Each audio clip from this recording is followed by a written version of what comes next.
Selamat malam pemirsa, Sindo Malam hadir dengan beragam informasi terkini tanah air serta mancanegara. Bersama saya Aya Nufus, inilah Sindo Malam selengkapnya.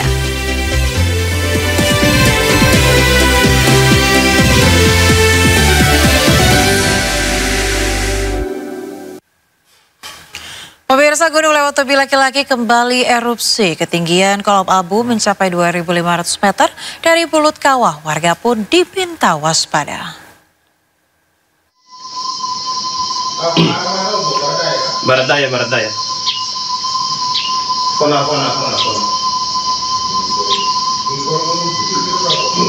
Kondisi Gunung Lewotobi laki-laki Nusa Tenggara Timur kembali erupsi dengan tinggi kolom abu teramati kurang lebih 2.500 meter di atas puncak.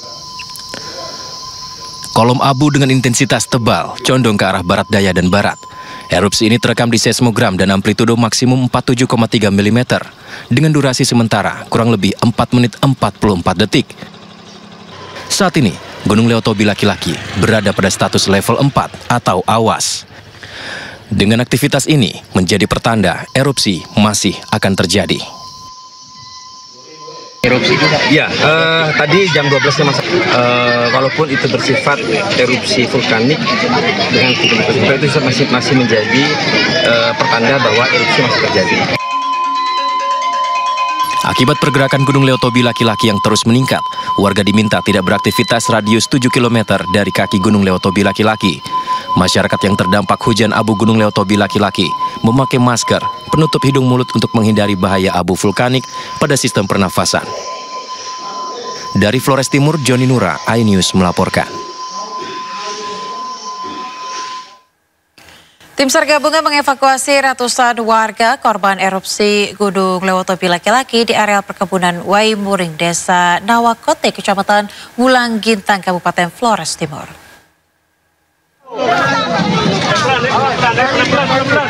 Pelan-pelan, nanti dimuat semua, pelan-pelan.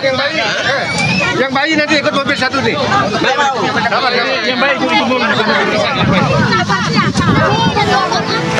Sejumlah warga berlari menyelamatkan diri menuju ke mobil evakuasi dari Basarnas dan Brimob pasca erupsi yang kembali terjadi dari Gunung Lewotobi laki-laki.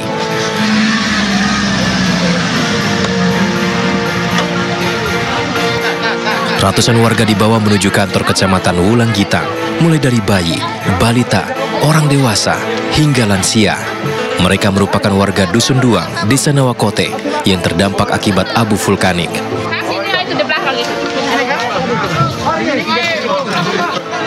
Warga menggunakan masker dan penutup kepala karena hujan abu dan batu kerikil sudah sangat parah mencemari udara.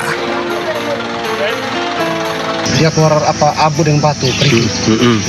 Artinya tadi pagi lagi kami terpaksa harus mengungsi ke rumah. Pagi ini kami harus mengungsi ulang. Intensitas material yang keluar dari erupsi gunung sudah sangat mengkhawatirkan, di mana bebatuan dan pasir mengganggu pandangan serta pernafasan warga. Terjadi erupsi, itu ada sebagian material yang keluar terdampak kepada Desa Nawakote. Ini merupakan masyarakat Desa Nawakote yang barusan terjadi erupsi mengeluarkan material Seperti apa? Batu-batuan, pasir sehingga masyarakat panik dan keluar mencari. Hingga saat ini Gunung Lewotobi laki-laki masih terus erupsi disertai gemuruh yang kuat. Dari Flores Timur, Joni Nura, iNews melaporkan.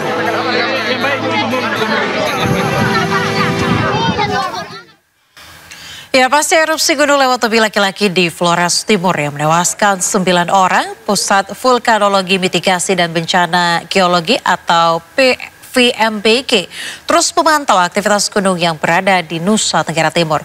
Warga dihimbau agar tetap waspada karena masih berstatus level 4 atau awas. Letusan termasuk aktivitas gempa-gempa yang tercatat secara instrumental dan juga letusan, hembusan dan sebagainya yang semuanya mengindikasikan bahwa level gunung api Lewotobi ini masih pada level awas 4. Itu Mas. Kalau aktivitas terus kami pantau sehingga kalau ada kegiatan-kegiatan yang meningkat itu masih terbaca dari instrumental maupun secara visual. Jadi kemungkinan semuanya akan bisa terjadi. Sementara itu pemirsa, Gunung Lewotobi laki-laki di Flores Timur, Gunung Marapi di Kabupaten Agam, Sumatera Barat juga kembali erupsi. Letusan dengan amplitudo 30 mm disertai goncangan dan suara dentuman mengagetkan warga di sekitar kaki gunung.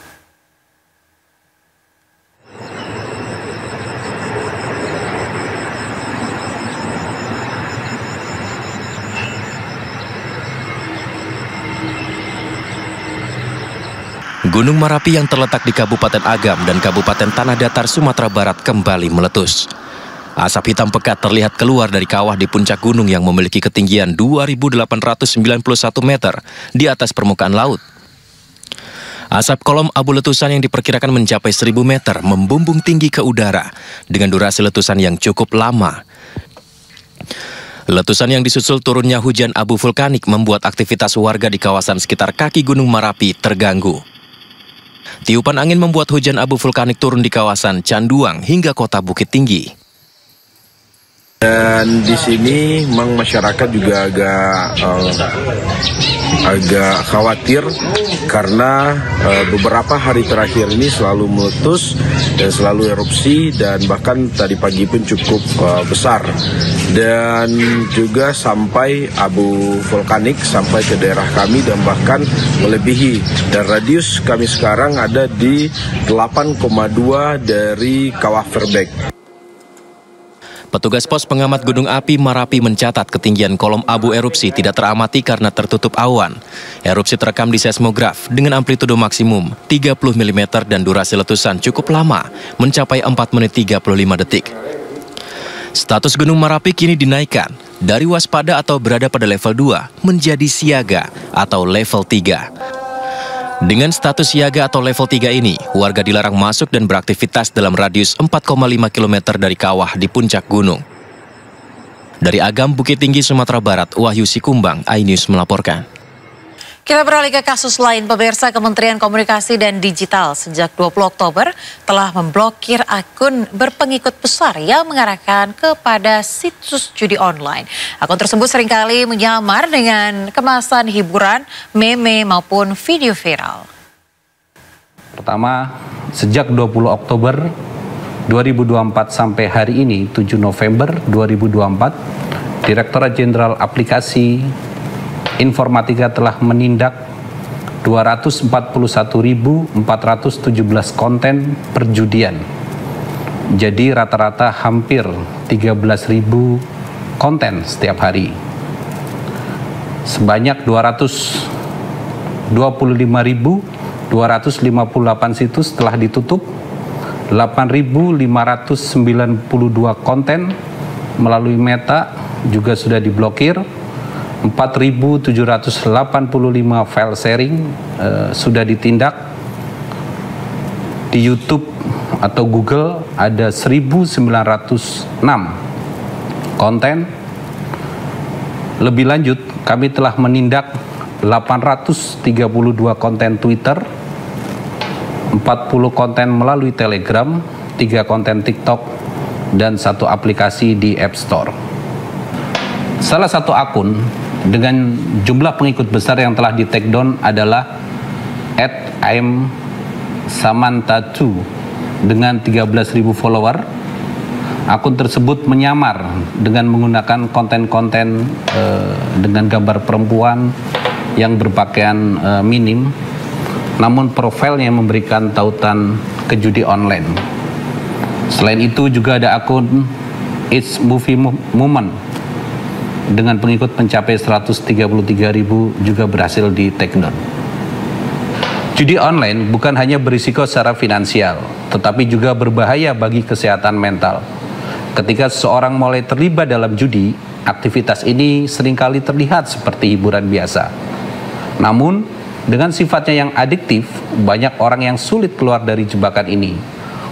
Euforia kemenangan sebentar memicu keinginan untuk terus bermain.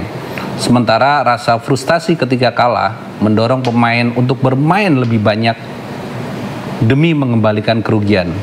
Siklus ini bisa menciptakan stres, kecemasan, bahkan depresi yang berkepanjangan. Kecanduan online juga bisa mempengaruhi hubungan dengan keluarga dan pekerjaan.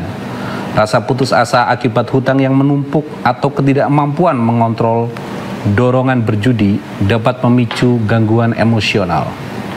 Kecanduan ini dapat menyebabkan kehilangan harga diri dan juga kepercayaan diri, serta memperburuk kesehatan mental secara keseluruhan. Sekali lagi, penting untuk selalu waspada dan berhati-hati. Jika Anda atau orang terdekat mulai menunjukkan tanda-tanda kesulitan mengendalikan dorongan untuk berjudi, segera cari bantuan, baik dari keluarga, teman, dan profesional. Kemkomdigi juga telah menyediakan beberapa kanal untuk pengaduan konten negatif termasuk judi online.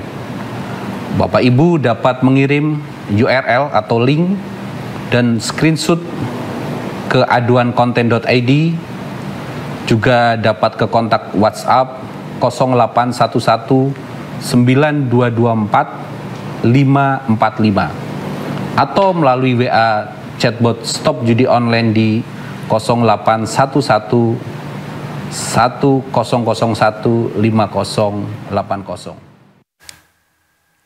Sementara itu, mantan Menkominfo yang kini menjabat Menteri Koperasi Budi Ari Setiadi meski tidak berkomentar banyak terkait kasus judi online yang melibatkan pegawai Kemenkomdigi, namun dirinya mengaku mendukung penuh pemberantasan judi online. Tadi pembahasannya bagaimana, Pak? Kan Bapak Presiden mau ke luar negeri? Ya, pokoknya saya fokus ngurus koperasi dan rakyat. Kita dukung penegakan hukum, dan yang ketiga, kita tetap serius berantas judi online. Kapan siap, Pak? Solusinya gimana? Selalu kita warga negara. Udah nanti dulu.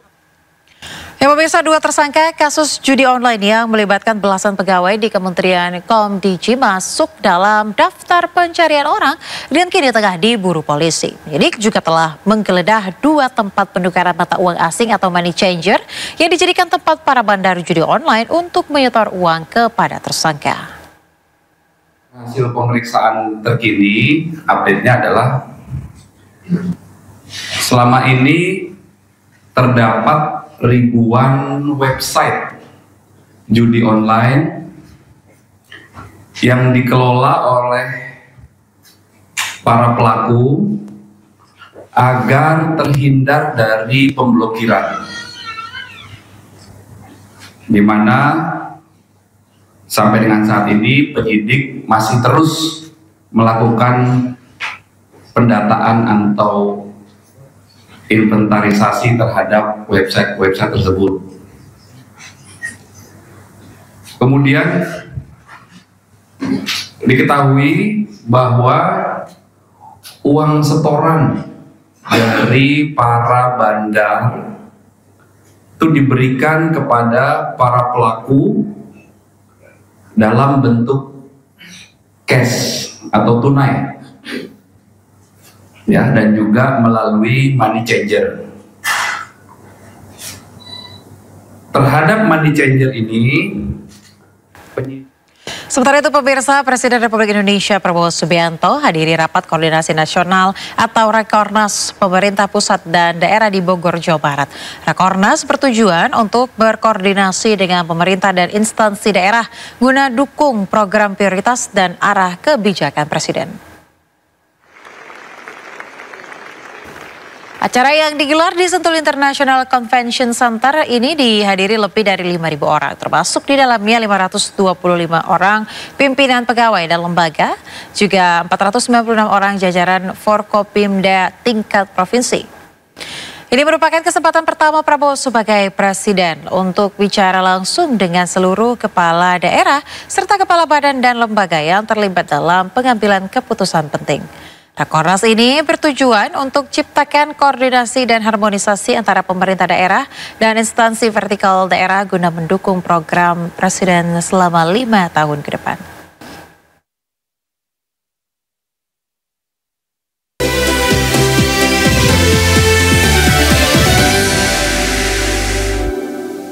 Sementara itu pemirsa, Menteri Koordinator Bidang Perekonomian Erlangga Hartarto optimis dapat mengejar target pertumbuhan ekonomi 8% seperti yang diharapkan Presiden Prabowo Subianto. Sejumlah langkah kebijakan ekonomi dilakukan untuk mengejar target tersebut. Usai Badan Pusat Statistik mencatat pertumbuhan ekonomi kuartal 3 sebesar 4,95%, Menteri Koordinator Bidang Perekonomian Erlangga Hartarto tetap optimis pertumbuhan ekonomi sepanjang tahun 2024 berada di 5% dengan mengakselerasi pertumbuhan ekonomi dan menjaga daya beli masyarakat melalui perpanjangan berbagai insentif fiskal hingga akhir tahun. Adapun perpanjangan ini diantaranya insentif PPNDTP sektor properti dan otomotif, serta menambah kuota fasilitas likuiditas pembiayaan perumahan atau FLPP. Selain itu, pihaknya juga tengah mempersiapkan perbaikan pemanfaatan jaminan kehilangan pekerjaan dan pemanfaatan dana dari jaminan kecelakaan kerja, serta mendorong kewirausahaan melalui kredit usaha rakyat. Target 8% tentu dipersiapkan untuk memacu seluruh sektor dan juga mengembangkan sektor yang bisa mendorong penciptaan lapangan kerja yang lebih besar. Nah, tentu sektor-sektor itu arahan Bapak Presiden kan ke swasembada pangan dan swasembada energi. Dan dari kedua itu diharapkan bisa menjadi pengungkit untuk pertumbuhan ekonomi yang lebih baik. Dan yang berikut tentu arahan Bapak Presiden agar ICOR kita diperbaiki. Di sisi lain, untuk mengejar target pertumbuhan ekonomi sebesar 8% di masa pemerintahan Presiden Prabowo Subianto, Erlangga mengatakan bahwa pemerintah tengah mengembangkan sektor yang bisa mendorong penciptaan lapangan kerja, khususnya swasembada pangan dan swasembada energi. Dari Jakarta, Ade Firmansyah, IDX Channel. Ya, pemerintah mengisyaratkan upah minimum provinsi akan naik pada tahun 2025 mendatang. Meski demikian, Menteri Ketenagakerjaan Yasirli mengatakan kepastian kenaikan UMP 2025 masih akan menunggu hasil harmonisasi produk hukum terkait. Menteri Ketenagakerjaan Yasirli mengisyaratkan upah minimum provinsi atau UMP akan naik pada tahun depan. Hal tersebut diungkapkan Yasirli usai pembahasan bersama dengan Dewan Pengupahan Nasional serta Lembaga Kerjasama atau LKS Tripartit yang melibatkan pemerintah, pengusaha, dan perwakilan pekerja. Namun ia menyebut detail kenaikan dan formulasi akhir kenaikan UMP tahun depan masih dalam tahap pembahasan. Yasirli menyampaikan bahwa pihaknya telah menggelar 2 kali rapat dengan Dewan Pengupahan Nasional dan LKS Tripartit untuk mematangkan peraturan menteri terkait kenaikan UMP. Yasirli ingin memastikan peraturan terkait UMP tahun 2025 akan mampu berpihak pada pekerja berpenghasilan rendah, namun tetap mempertimbangkan kepentingan dari dunia usaha. Meski demikian, Yasirli membantah adanya kemungkinan UMP akan turun. Namun pengumuman resmi terkait UMP tahun 2025 masih akan menunggu hasil harmonisasi produk hukum terkait, di mana rilis pengumuman resmi mengenai peraturan ini kemungkinan akan dilakukan sebelum 21 November 2024, meskipun ada peluang keterlambatan karena tahapan harmonisasi masih berlangsung. Pemerintah berharap melalui proses ini kenaikan upah minimum yang disepakati nantinya dapat menjawab kebutuhan pekerja sekaligus menjaga stabilitas dunia usaha.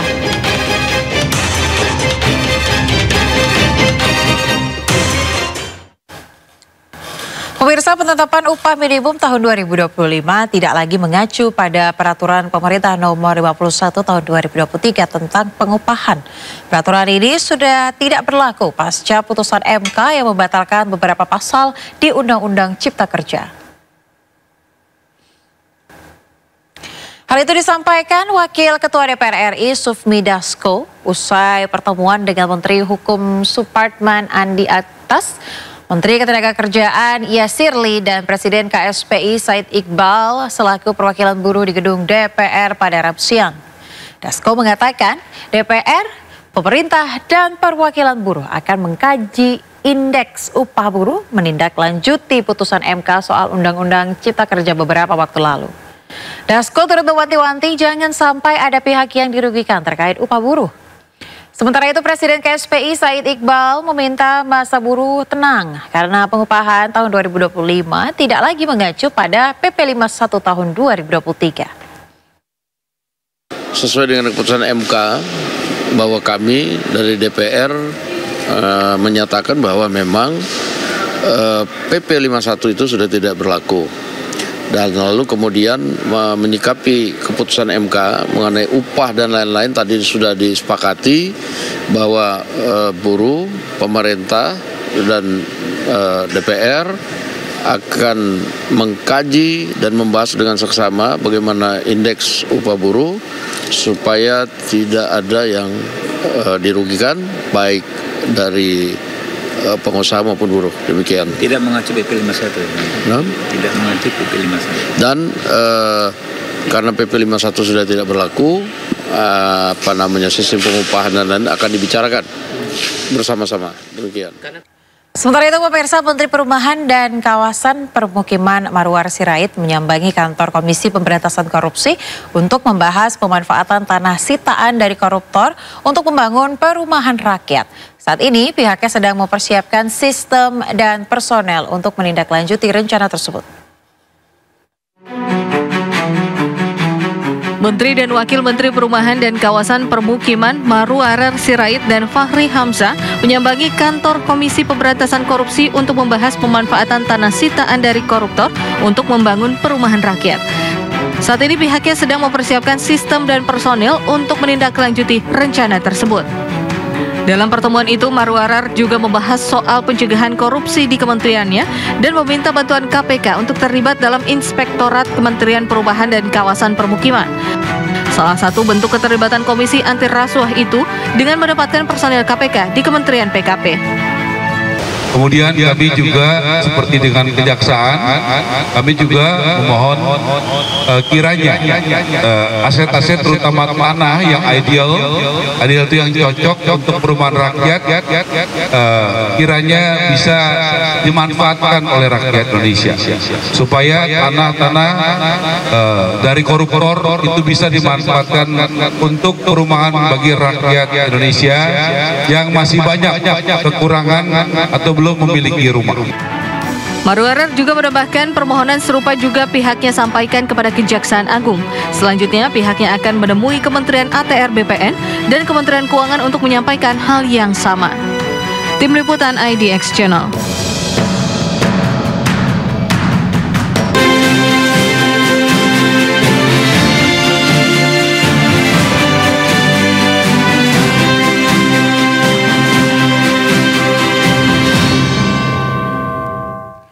Kita ke informasi pilkada, pemirsa. Bentrokan dua pendukung Cagup-Cawagup Sumatera Utara, Bobi Nasution Surya dan Edi Rahmayadi Hasan Basri, terjadi pasca debat kedua paslon.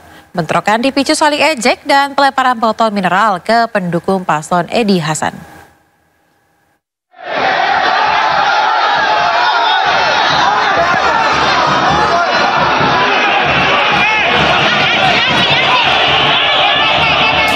Bentrokan antara pendukung pasangan calon gubernur Sumut nomor urut 1 Bobi Nasution Surya dengan pendukung paslon nomor urut 2 Edi Rahmayadi Hasan Basri terjadi Rabu malam di depan Hotel Santika, Jalan Pengadilan Medan. Bentrokan terjadi usai berlangsungnya debat publik kedua pasangan cagup Sumut. Dua kelompok terlibat saling lempar botol air mineral. Puluhan aparat kepolisian dikerahkan untuk bubarkan massa yang bentrok. Bentrokan dipicu saat rombongan cagup Edi Rahmayadi yang sedang berjalan kaki usai debat dilempar gelas air mineral dan mengenai salah satu pendukung Edi. Dalam peristiwa itu, mobil yang ditumpangi cagup Bobi Nasution juga jadi korban pelemparan. Sebelumnya, kericuhan antara pendukung cagup juga nyaris terjadi di dalam hotel tempat berlangsung debat kedua dipicu saling ejek. Dari Medan, Sumatera Utara, Said Ilham, iNews melaporkan. Ya, mobil yang ditumpangi Bobi Nasution dilempari batu oleh sekelompok orang tak dikenal usai meninggalkan lokasi debat kedua Pilgub Sumatera Utara pada Rabu malam. Tim pemenangan Bobi Surya akan melaporkan insiden ini ke polisi.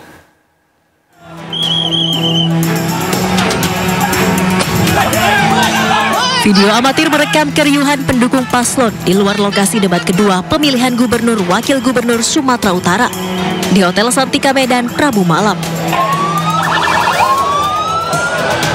Pendukung masing-masing paslon yang menunggu di simpang Jalan Pengadilan dan Jalan Kapten Maulana Lubis saling bersorak hingga melempar botol air mineral. Sekelompok orang tak dikenal kemudian melempari mobil yang ditumpangi Bobi Nasution dengan istrinya Kahiyang Ayu.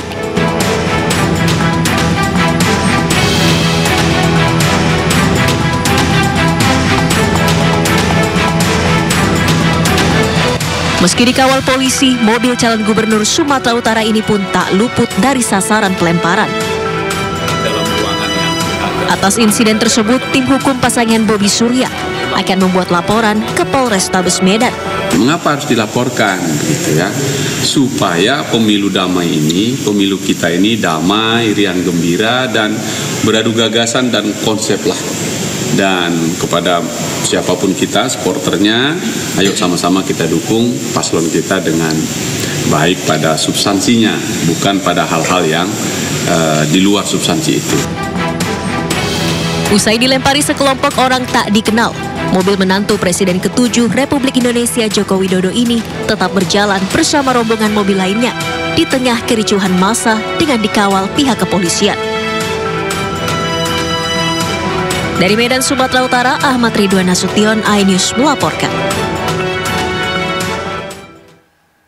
Pemirsa, warga Tambora, Jakarta Barat menyambut positif salah satu program pasangan calon gubernur dan wakil gubernur nomor urut 1 Ridwan Kamil Suswono berupa kredit mesra masyarakat ekonomi sejahtera. Program pinjaman dengan bunga 0% ini menjadi bentuk perhatian pasangan Ridho dalam mendukung masyarakat berwirausaha untuk meningkatkan perekonomian keluarga Jakarta.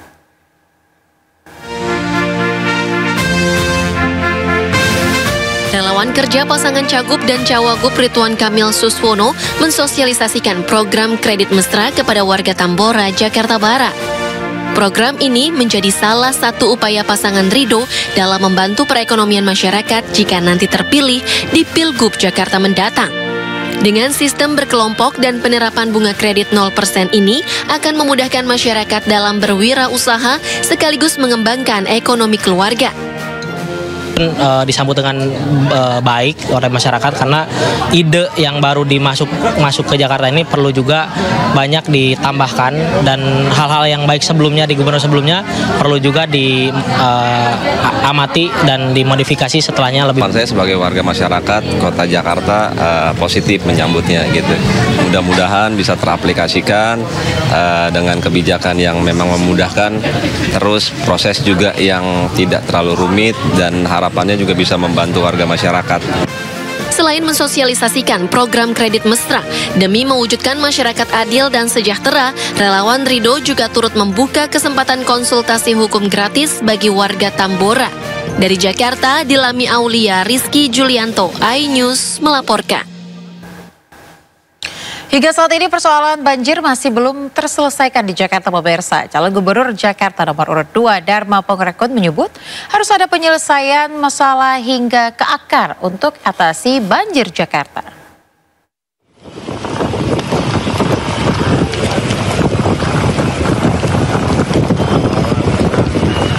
Genangan air hingga banjir masih kerap terjadi di sejumlah titik di Jakarta pasca hujan lebat turun.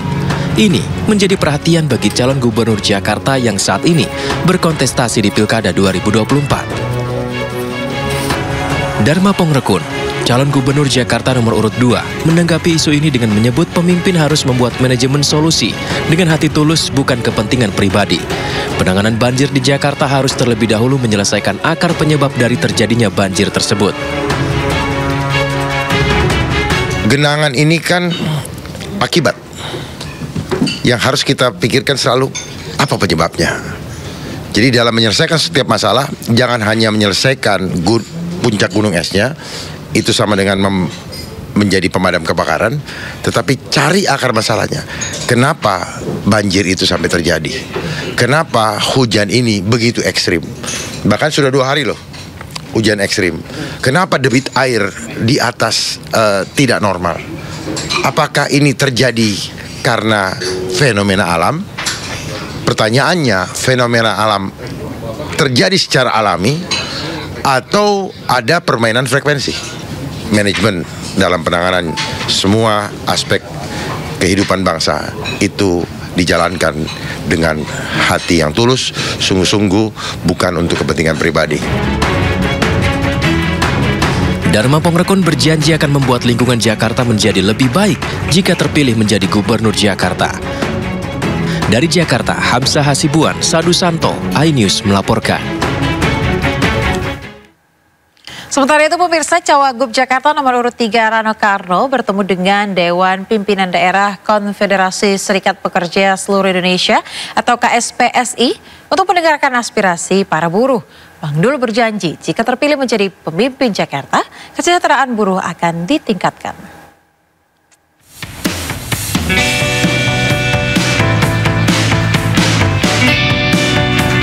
Calon Wakil Gubernur DKI Jakarta nomor urut 3 Rano Karno atau biasa disapa Sidul melanjutkan agenda kampanye dengan menerima audiensi Dewan Pimpinan Daerah Konfederasi Serikat Pekerja Seluruh Indonesia atau KSPSI DKI Jakarta di Warung Bang Dul, Karangasri, Lebak Bulus, Jakarta Selatan.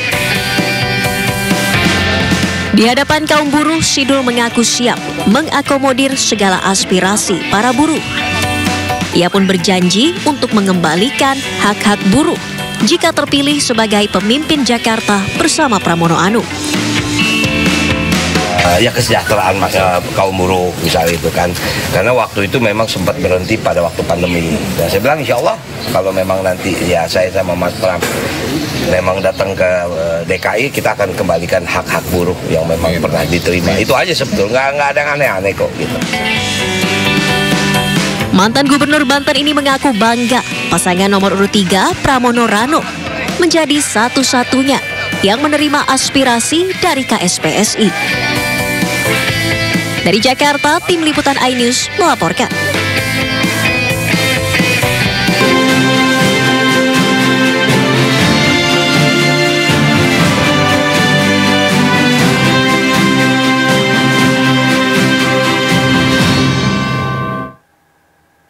Ya pemirsa, wacana diadakannya kembali ujian nasional menjadi perbincangan hangat di masyarakat. Menteri Pendidikan Dasar dan Menengah Abdul Muti menyatakan bahwa pemerintah masih mengumpulkan aspirasi dari berbagai pihak sebelum memutuskan kebijakan yang akan diambil. Abdul Muti menyampaikan pemerintah belum mengambil keputusan final terkait penyelenggaraan kembali ujian nasional. Saat ini pihaknya sedang mendengarkan masukan dari masyarakat serta berbagai pemangku kepentingan pendidikan untuk mempertimbangkan langkah terbaik dalam menyusun kebijakan. Isu pengembalian ujian nasional ini menuai pro dan kontra di kalangan masyarakat. Beberapa pihak menilai ujian nasional dapat menjadi tolak ukur standar pendidikan. Sementara pihak lain mengkhawatirkan ketidaksetaraan yang menimbulkan beban psikologis terutama untuk siswa di pedalaman yang memiliki fasilitas berbeda dengan sekolah yang berada di kota besar. Sekarang saya masih dalam posisi meminta masukan dari masyarakat terkait dengan beberapa kebijakan kementerian yang sekarang ini menjadi polemik. Selain persoalan ujian nasional, zonasi, dan juga persoalan yang berkaitan kesejahteraan guru, kami sekali lagi mengharapkan masukan dari berbagai kalangan yang pada waktunya nanti menjadi referensi bagi kami di kementerian untuk mengambil kebijakan. Karena itu melalui teman-teman media juga kami mengharapkan ada masukan-masukan itu. Bahkan kalau boleh saya menyampaikan sekarang, nanti juga kami akan ada pertemuan khusus dengan para pemimpin redaksi, media cetak, media elektronik, dan juga media sosial untuk memberikan masukan kepada kami berdasarkan pantauan teman-teman media. Ya pemirsa, informasi tadi sekaligus mengakhiri Sindo malam hari ini. Anda bisa mendapatkan informasi terkini dan terbaru melalui portal yang menghadirkan berita daerah, berita nasional dan berita internasional di sindonews.com. Saya Aya Nufus beserta seluruh kerabat kerja yang bertugas pamit undur diri. Terima kasih, selamat malam dan sampai jumpa.